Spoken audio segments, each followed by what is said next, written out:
A press release from the National Housing Corporation on the terminated contract award to Fresh Start Construction on the Choc Talvern developments has been making the rounds on social media platforms.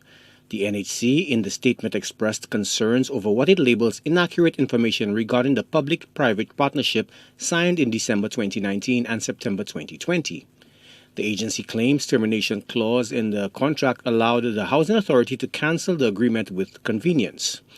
Housing Minister Richard Frederick, speaking to reporters on Monday, alleged that the company was granted provisional and not full DCA approval. He claims the entire review process was overseen by the current Attorney General. The cost estimates for electrical supply approved by Lucilec, and it goes on to say those must be submitted prior to the commencement of infrastructural works. That those were not done. They have not been done.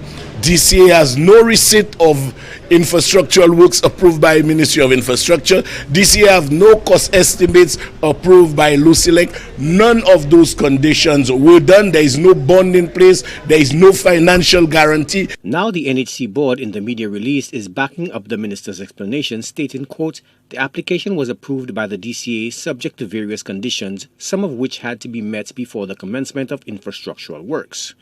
These conditions have not been met to this date, and it was the view of the board that this breach should not continue. Furthermore, the agency states a termination for convenience clause allows the corporation to bring an end to the contractual relationship without the need to establish the other party is in default or has committed a material breach of the contract. But the former NHC chair, Timothy Mangal, who phoned into the Hit Radio 100 mid-morning show That Makes Me Mad, disagrees. What is key in that statement is that they have shifted from saying that there is no approval to saying exactly that there is approval with conditions, exactly. And that they're saying that they do not need any cause in that statement to fire the contractor. This is rather unfortunate, Andre. Okay? That statement and that is enshrined in any contract, in any FIDIC document and any contract. And that statement about firing without a cause is if, for example, you are ongoing with a project, right? And there is a financial crisis and so on. And you, the developer, you, the owner, cannot continue, right?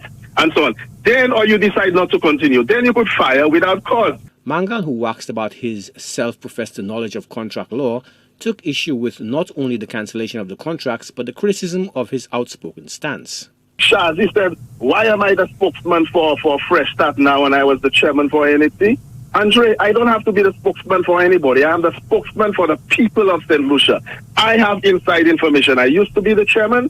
So if I am seeing that there is wrong happening now, should I just stay quiet? The ex-NHC chair continues to rail against the decision to send Fresh Start packing.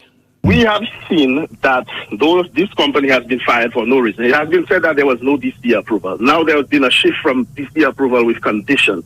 Those conditions, of course, will have to go on during the process of the development of the site. For example, you could choose one of them.